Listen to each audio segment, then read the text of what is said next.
everyone, this is Mindy for Lawnfawn, and in today's video, we are going to be creating some texture on our card to make it look like sticky honey. I am going to be recreating a card that I had shared during Inspiration Week for the Mini May release. This is the original card. It's a shaker card, and I created that word sticking, and it looks just like honey, but I'm going to step this up just a little bit, and I'm going to change it. I had used the Honeycomb backdrop die, but instead, today, I am going to use the Honeycomb stencil. I'm starting with a piece of smooth white cardstock that is cut to 4¼ by 5½. And I am going to be doing some ink blending. And really the trick here is layering up your color. So I started with sugar cookie and I'm just taking a blending brush. Any blending brush will work here. And I'm going to go around all of the outer edges of the cardstock with that sugar cookie. And I'm going to have it fade off into white towards the center of the cardstock. Now I'm going to bring in sunflower and I'm going to sort of repeat those same steps.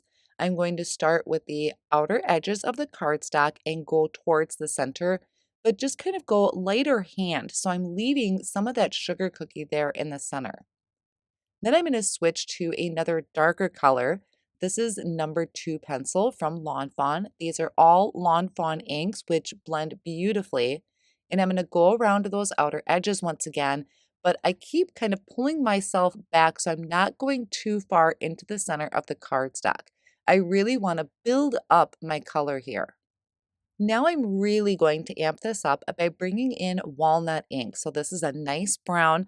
This we only need a little bit of, but keep in mind I do plan on turning this into a shaker card. So the very edges of the cardstock are going to get covered up.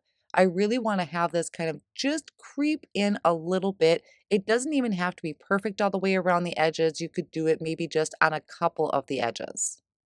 Now that that's done, I'm going to bring this over to my magnetic work surface.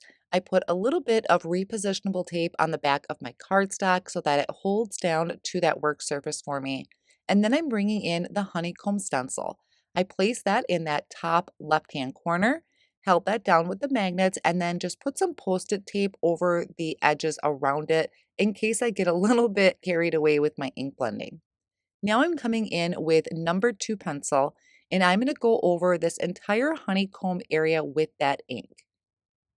I'll pick that up and move this down to the bottom right-hand corner, and I'm going to repeat those same steps, holding the stencil down with my magnets, masking off the edges, and then ink blending on that number 2 pencil. Then I'll remove the stencil and I'm going to shift this. So now I want to use the part of the stencil that's in the top right-hand corner. It's going to give me a frame around an edge and then part in the center. So for this, I'm going to be using walnut ink. Now this one, it doesn't have to be like completely brown. I kind of want to have a little bit of that number 2 pencil peeking through. I'll remove the stencil and the post-it tape, and I'm going to shift this back up into my top corner there. And I'll repeat the same step. To add a little bit more interest to my background, I'm going to bring this over to my splat box. I added a little bit of white paint and water to my surface, mix those together, and I'm going to add these white splatters all over my background. I'm also going to take the walnut ink, smush that down onto my glass work surface, mix that with a little bit of water, and add flicks of my brown ink to my background, which ties in really well with the ink blending. While my background is drying, I'm going to work on some of the elements for the front of my card. So I took the pop-up bee and I die cut it from some sunflower cardstock. I did the wings from some white cardstock. I have the body of the bee from black licorice cardstock. And then I did the kind of inside of the wing or the layer of the wing with pearlescent vellum. So for the bee, I went around to the outer edge of the body and I'm just trimming that off. I'm not going to use the pop-up feature and I don't need the legs. I just wanted to have this cute little bee so it's like flying on the front of my card. I can start attaching my pieces together. So I have the top part of the wings, the white cardstock, that I'm adding to the pearlescent vellum. And I'm just going to use my liquid glue and my tweezers to attach those. And I usually like to work on some sort of silicone mat. It's just a lot easier when it comes to cleanup with the liquid glue. So here for the body of the bee, I'm going to layer those two pieces together, and then I can add my yellow body underneath. I like how I'm able to kind of customize how I want my bee to look when it comes to attaching the wings. I can spread them out, I can tip them up or tip them down, or I can have them close together. Now that my bee is all done, I can work on the front of the card, which is going to be creating a frame. So instead of using the honeycomb backdrop die, I took one of these stitched rectangles and I'm going to die cut this twice from paper bag cardstock. I like die cutting my frames twice so I have two pieces to layer together because that just adds more stability to my frame. So I'm doing that with my liquid glue and I can line these two up. I like using the liquid glue for this because I have a little bit of wiggle room and it gives me time to kind of pinch them together and make sure they are perfectly lined up with one another. I'm going to flip this over and I'm going to add some liquid glue around the edges once again. And I'm taking a piece of acetate cut just a little bit smaller than 4¼ by 5½. And I'm going to place that over the top of the glue. I need to create my window for my shaker panel. Now I'm going to take my MISTI and just set it on top of this and let that sit for a couple minutes to make sure that my glue is dry and really secure to that acetate.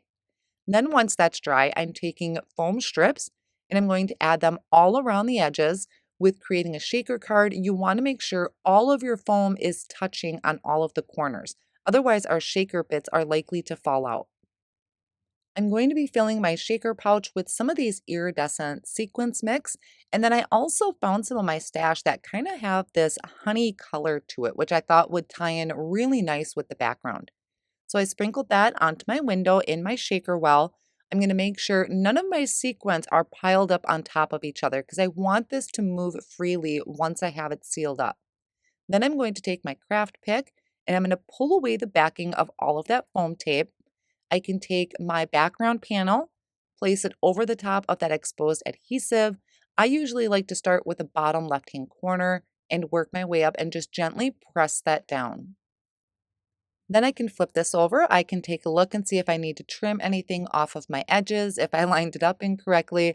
But once I have this complete, we have this beautiful shaker background and that iridescent looks really awesome against all of the yellows in the background. To create the sentiment for the front of the card, I am going to be starting with the Kohl's ABCs. So I took out my letters that are going to spell out the word sticking, and I'm lining them up on sunflower cardstock, all in a line.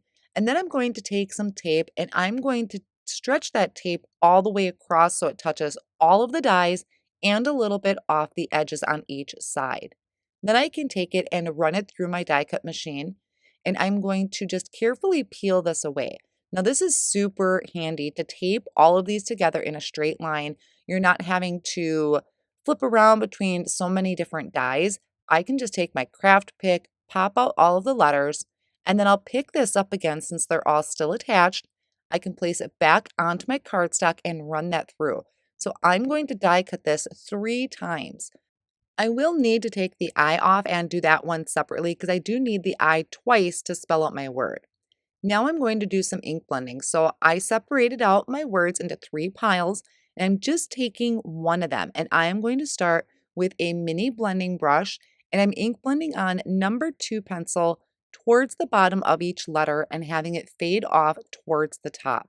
This is going to really step it up when we start adding our texture and glitter to this. I'm also working on another type of silicone mat. This is helpful when I have these small letters like this, so they're not sliding all over my glass surface. Now to step it up just a little bit more, I'm going to bring in that walnut ink and just try and get a sliver of that color towards the very bottom. I'll show you the difference at the end of what the letters look like without the ink blending and with the ink blending. So after I finish adding all of this color and I'm going to just clean off that silicone mat with all of that ink on it, I'm going to start layering up my letters. So to do this, I'm going to be taking some of the lawnfawn liquid glue in the glue tube and I'm going to build this up. This is going to help just add dimension to this instead of trying to put little bitty foam squares on the back. So with each of the layers, I just want to make sure that the top layer has the ink blending on it. and then I can use my tweezers and kind of pinch the letter to make sure that they're lined up properly. Now, I think one of the hardest things when it comes to using alphabets is lining them up so that they are straight. And I have found sticky mats are super helpful. You can use any type of sticky mat. There are plenty of them out on the market.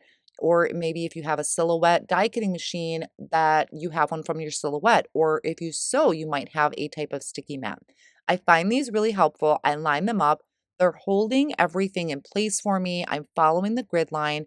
And then I'm using a low tack adhesive tape and I ran it across all of the letters again. And I'm using my tweezers to just kind of help pry the letters up a little bit. I don't want them to shift. My tape is holding them in place, but I don't want them to move. So I'm just going to carefully peel this up. And I made sure to leave some room on the end so I have somewhere to grab my tape. I flipped my letters over and I'm adding dots of the liquid glue to the back.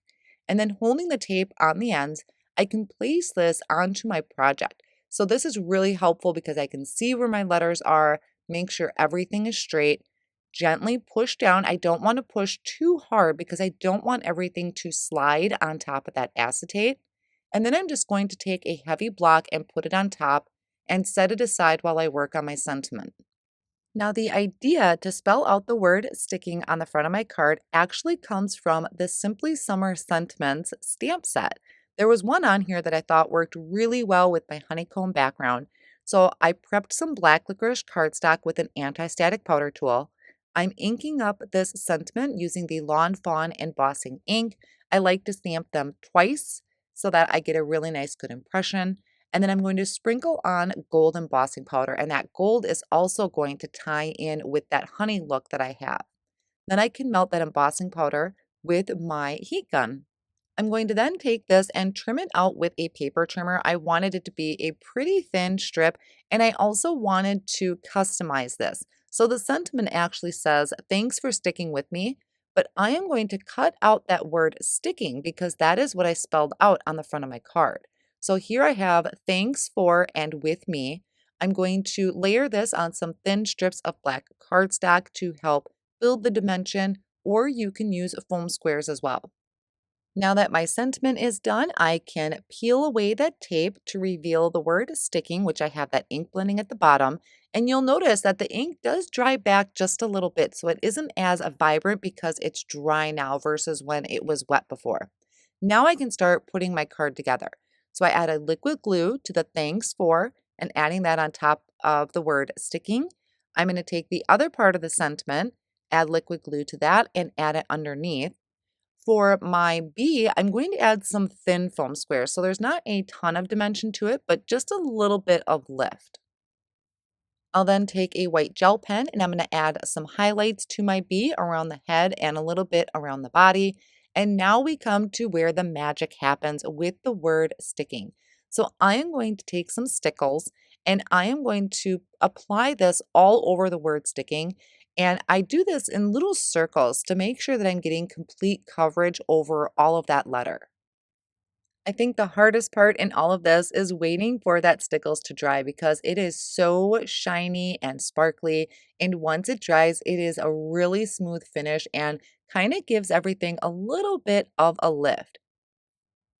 So after I have all of those letters colored in, it is so amazing looking. The camera actually does catch it pretty well, but it's even better in person. And that ink blending to it just really stepped it up a whole other notch. So this is my second version of creating this shaker card using the honeycomb stencil and making that word sticking look like real honey. And this is my original version. So you can see where I just added stickles over the cardstock. I didn't do any ink blending, but then taking a look on the right-hand side on what that ink blending does to it.